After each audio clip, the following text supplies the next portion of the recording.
तिथं अगोदरच नक्की असतं. आपण कधी कधी असं विचार करतो हे करायला नव्हतं पाहिजे होतं पण झालं, कारण की ते ड्रामामध्ये फिक्स असते.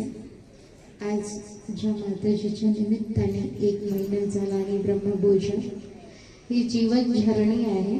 जन्म घेतला तेव्हाच आपल्याला माहिती होतं की आपल्याला जायचं आहे, तरी पण देहामध्ये असा मोह भरून येतो की त्याला सोडावंसं वाटत नाही.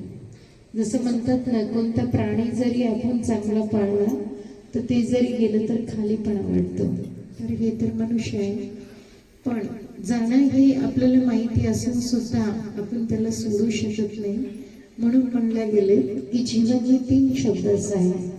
3 शब्द कोणते आहेत तुम्हाला माहिती आहे? पहिला आहे, असे तर 4 शब्द आहेत, पण ज्यांनी आत्म्याला समजलं नाही त्यांच्यासाठी 3 शब्द आहेत, आणि ज्यांनी आत्म्याला समजलं त्याच्यासाठी 4 शब्द आहेत. ABCD हे ज्ञानावाडी आहे, पण जे ज्ञानाला नाही, आत्म्याला नाही समजत त्यांना BC आणि D आहे. B आणि बर्थ जन्म, आणि D आणि डेथ. डेथ मतलब मृत्यू.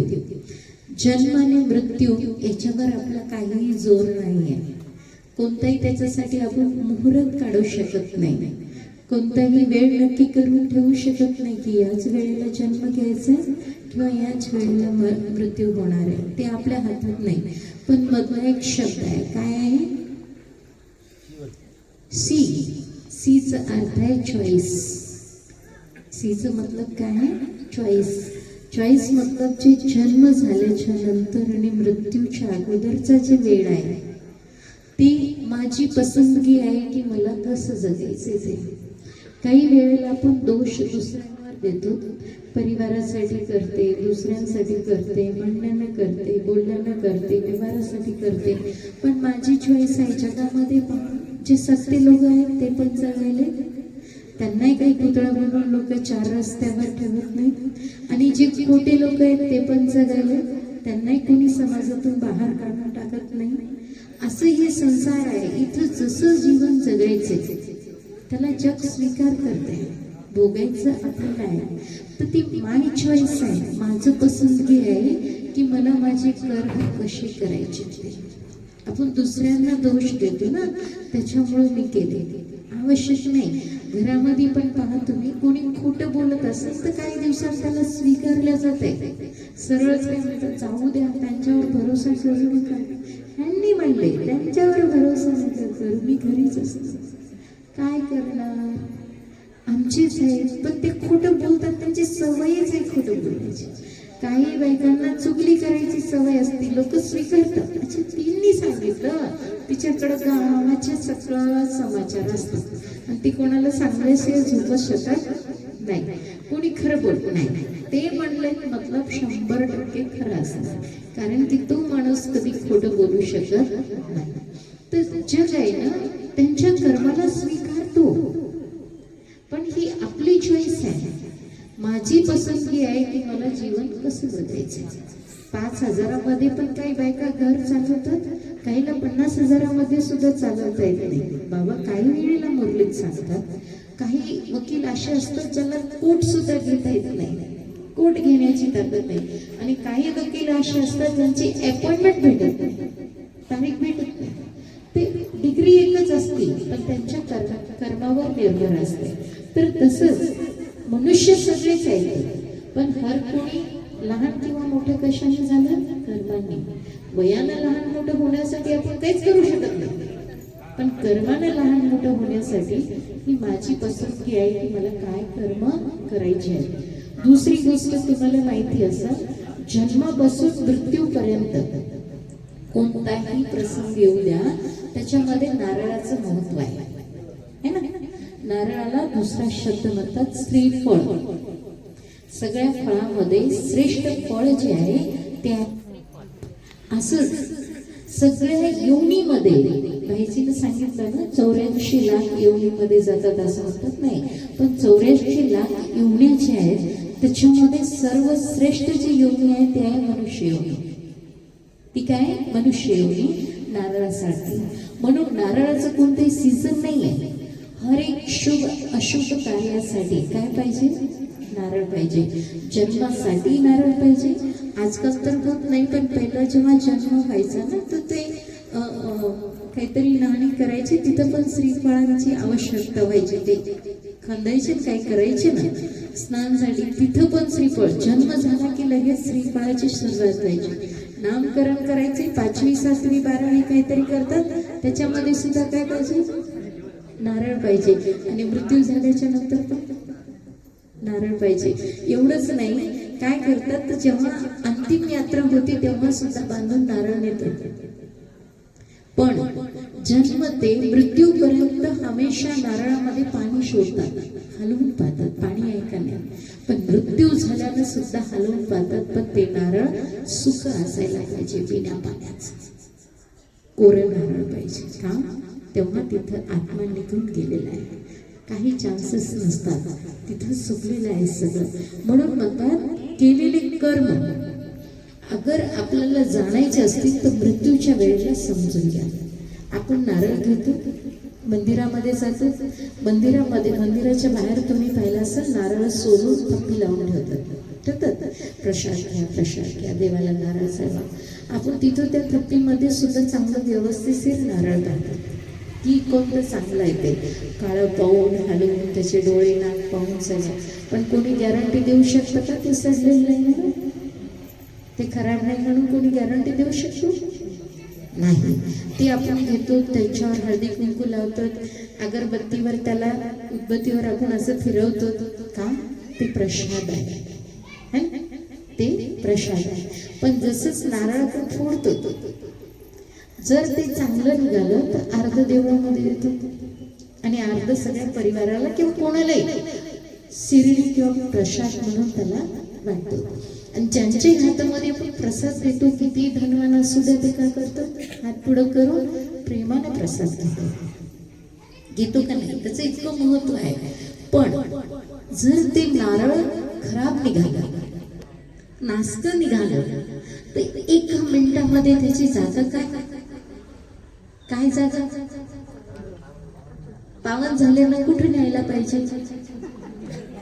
जर देवानं स्वीकारलं तर त्याला कुठे न्यायला पाहिजे? मंदिरात न्यायला पाहिजे ना. पण असं काही होत नाही. त्या नारळाला कुठे टाकलं जातं? कचरा पेटीमध्ये. आता कचरा पेटीमध्ये काय असतं? काय असतं? मोजू शकत नाही, हात घालून काढू शकत नाही, तिथं जाण्याची इच्छा आहे का? नाही. घेताना हे विचार केला होता का तुम्ही त्याच्यात टाकायला घ्याले? नाही. पण मनाला समजूती देतो, देवाला पावन झालं तर तिथपर्यंत ना कोणी नेतं का? नाही नेत. कचरा. बस जीवनाचा अंत आणि कर्माची गती समजायची तर त्या नारळावर समजून घ्यायची. एक बाबा नेहमी सांगतात, बच्चे अंत मध्ये सुगती. 1 सेकंदाची गोष्ट आहे. 1 सेकंदामध्ये कळतं की नरकात जाणार आहे का स्वर्गात जाणार आहे. अगोदर ते नारळ होतं. न झाड लावणाऱ्याला माहित आहे, न मोठं करणाऱ्याला, न तोडणाऱ्याला, न वाळवणाऱ्याला, न सोडणाऱ्याला, न विकणाऱ्याला, न घेणाऱ्याला, न फोडणाऱ्याला, कोणालाही माहिती नाही नारळ कसं आहे ते. तसंच आपल्या संसारामध्ये जितके काही नातेवाईक आणि जितके काही कारण आहेत, ह्याला कोणालाही माहित नाही की माझ्या हात काय ते. कोणाला माहित असते? मला स्वतःला. म्हणून बाबा म्हणतात स्वपरिवर्तन से विश्व परिवर्तन होगा, स्वचिंतन से ही परिवर्तन होगा. आपण आपल्याला जर पाहत राहिलं की माझं नारियल मतलब माझं जीवन कसं आहे, तर आपल्या अंतमते सुगती चांगली होईल. नाहीतर नाही.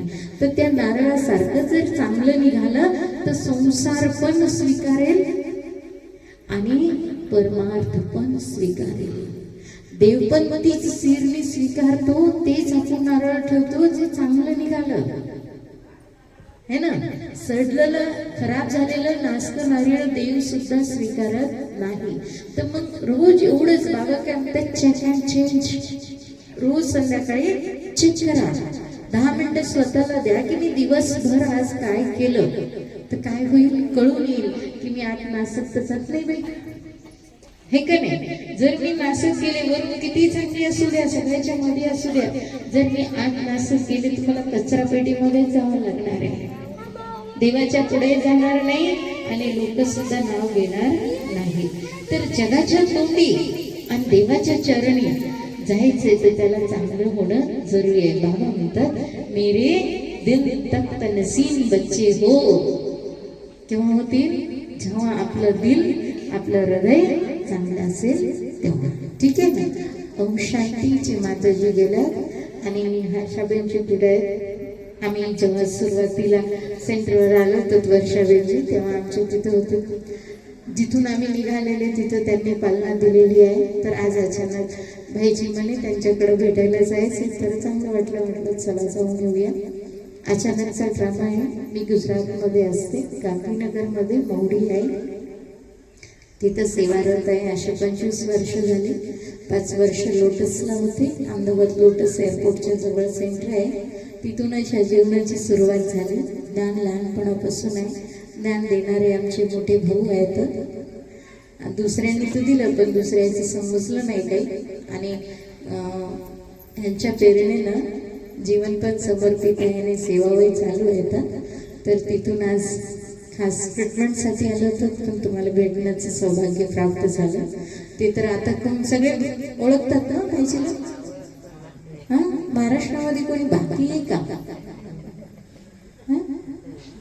काल कोणीतरी निवडणुकीचे आले होते तर एका बाईशी फोनवर बोलणं झालं. म्हणे काय करायले? मी म्हणलं इलेक्शनचं काहीतरी. काय म्हणे दत्ताबाईने फॉर्म भरलाय का? मी म्हटलं भरलं तर महाराष्ट्रामध्ये तर 100% जिंकणार. कारण की खास माता नाही का सगळ्या भावभावकींना सोयऱ्याधाऱ्यांना जमा करून काही रिश्वत देतील पण त्यांना जिंकतात ते खरं. महाराष्ट्रामध्ये तर 100% होईल का नाही? हा, जिंकतील 100%. मातांचा विश्वास मतलब सर्वच. शांती. सर्वांचा खूप खूप आभार. आमची आत्मा सद्गत झाली आपल्यामधून. स्थूल रूपामध्ये नाही पण सूक्ष्म रूपामध्ये एवढे आत्मे बसले सकाळीपासून. मतलब ते दोन्ही पात्र खूप क्लीन आणि क्लिअर होते. बाबाने ज्या आत्म्याला स्वीकारलं आणि आपणही बसलो म्हणून आपणही खूप स्वीकार दिले आहे. अशा आत्म्याला खूप खूप भावपूर्ण श्रद्धांजली. ओम शांती. ओम शांती. मधुबनला कोण कोण गेलेलं नाही आहे हात वर करा बरं. ज्यांनी माउंट आबू मधुबन बघितलं नाही आतापर्यंत कधीच गेले नाही असं